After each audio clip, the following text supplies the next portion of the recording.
et merci de nous retrouver toujours plus nombreux pour cette nouvelle année de sagesse bouddhiste. Au nom de l'Union bouddhiste de France et de toute l'équipe de notre émission, je vous présente mes vœux les meilleurs pour 2024, des vœux de paix, de sérénité, de compassion. Et justement, pour commencer l'année par des souhaits, nous vous convions aujourd'hui à suivre un grand événement du bouddhisme tibétain, les Kagyu Menlam, c'est-à-dire les cérémonies de souhaits, qui se sont déroulées en début d'été à la Grande Pagode de Vincennes. Ces cérémonies étaient tenues par le vénérable Gyalton Rinpoché, venu spécialement du monastère de Sherabling, en Inde. 3 jours de prières, de souhaits pour le bien de tous les êtres. Un événement filmé par Christophe Coutins.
Chaque année, nous avons un maître tibétain qui vient présider les Menlam. Et cette année, on a choisi d'inviter Gyalton Rinpoche qui vient de Palpung Sherabling au monastère de son éminence Taisé Rinpoche.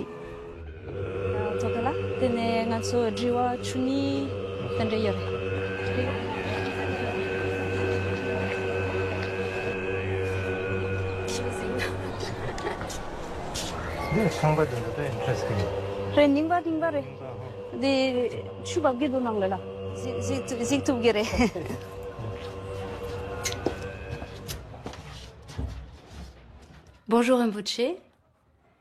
Vous vivez en Inde, dans le monastère de Sherabling.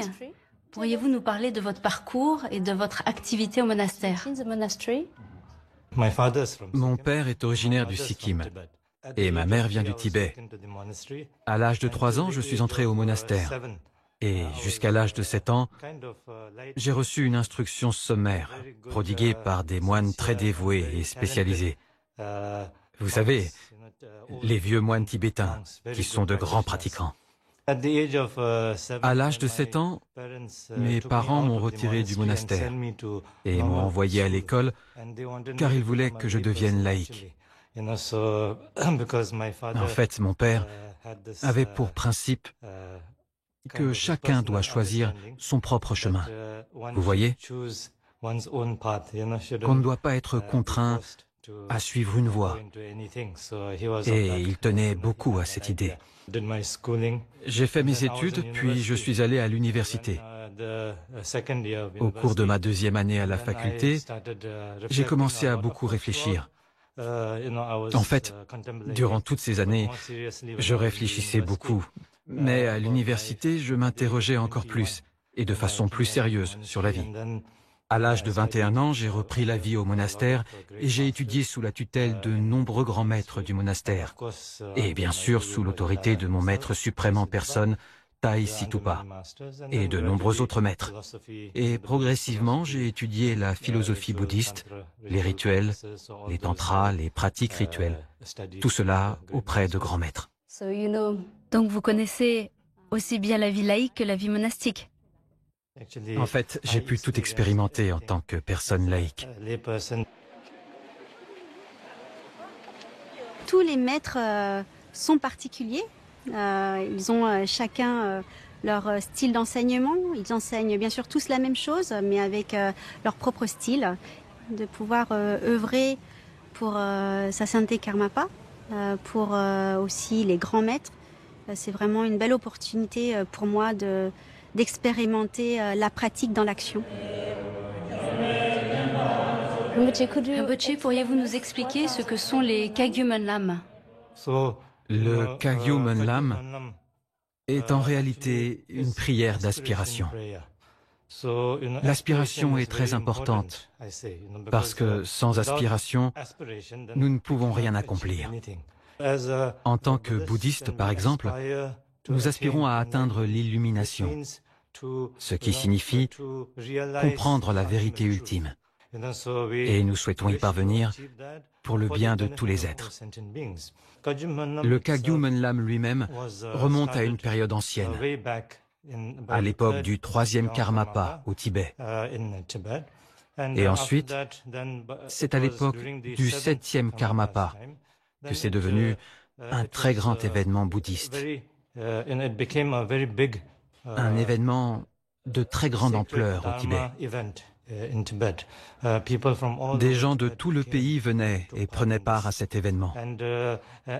Ensuite, bien sûr, à cause des changements au Tibet, cela n'a pas pu se maintenir. Et puis, en Inde, au début des années 80, c'est le précédent Kalu Rinpoche qui a relancé le Menlam, la prière d'aspiration, à Bodh Gaya.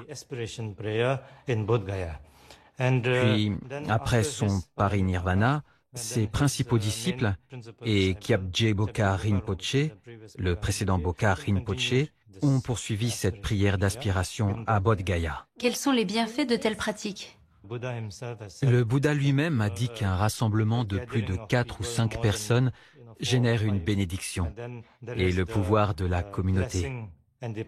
Donc lorsque plus de 4 ou 5 personnes se réunissent et formulent une aspiration ou une prière, alors chaque individu reçoit la bénédiction de l'ensemble du groupe.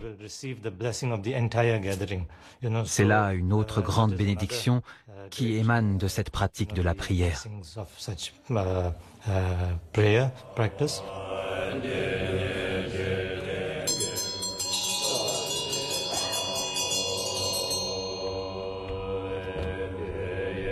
Les représentations d'une torma sur un autel sont faites à partir de cette lignée de transmission d'art sacré. Pour les pratiquants, d'avoir les représentations de nos maîtres, de ceux qui ont fondé la lignée dont on suit les instructions, c'est à la fois un support pour les offrandes, aussi ça peut être un support de visualisation pour se remémorer ou pour penser à qui on va adresser les offrandes, et puis aussi un rappel d'où l'on reçoit de cette lignée. C'est Chopen Zangpo, monastère au Népal, et que l'on a invité pour faire ce Kagyu Menlam. C'est un artiste formé selon la lignée de la tradition des sculptures sacrées. C'est une formation qui suit pendant plusieurs années, surtout l'art rituel pour faire les offrandes.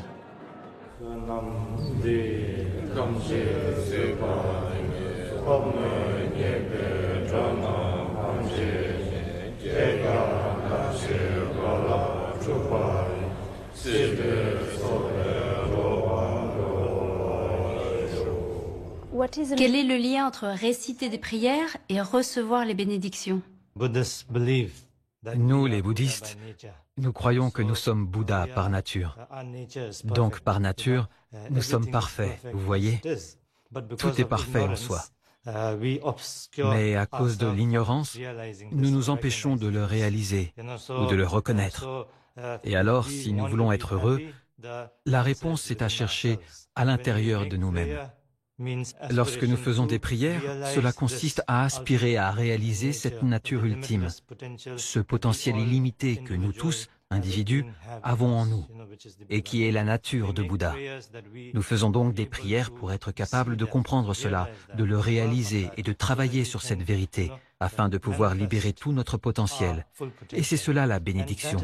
De cette façon, nous recevons la bénédiction de l'intérieur, à travers ce type de motivation positive, perspective positive, compréhension positive, et les actions positives du corps, de la parole et de l'esprit.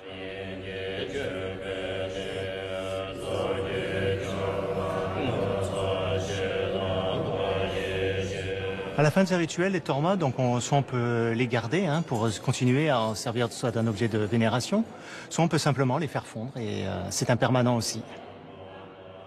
Je crois que tout le monde est bouddhiste d'une certaine manière. Tout le monde a cette nature parfaite, la nature de Bouddha en lui, ce potentiel illimité. Cela ne vaut pas seulement pour les êtres humains, mais aussi pour les animaux et tous les autres êtres. Tout le monde a cette nature, ce potentiel illimité en soi. Rinpoche, comment voyez-vous l'intérêt pour le bouddhisme à travers le monde? C'est vrai que cela devient un phénomène important.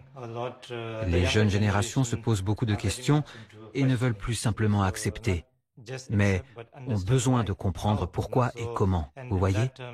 Et dans ce contexte, je pense que l'enseignement du Bouddha peut vraiment être utile et bénéfique aux êtres qui traversent de telles périodes.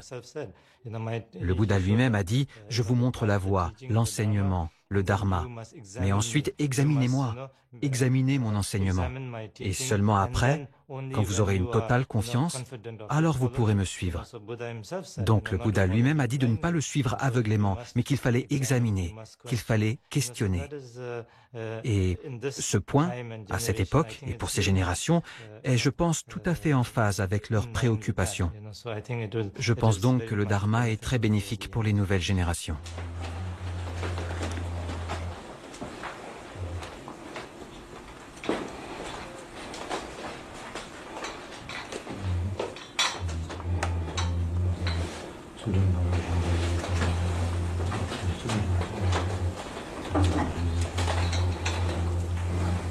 Rinpoche, quels conseils pourriez-vous donner, notamment aux jeunes? Je pense que jeunes ou vieux, c'est la même chose, vous savez. Nous avons les mêmes problèmes. La compréhension de l'interdépendance est fondamentale, je pense.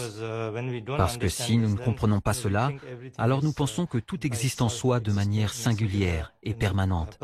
Et cela devient vite très problématique pour nous. Prenons l'exemple de l'environnement. Si on ne comprend pas cela, alors on ne prend pas soin de l'environnement, parce qu'on pense que l'environnement n'a rien à voir avec soi, et donc on tire profit de l'environnement.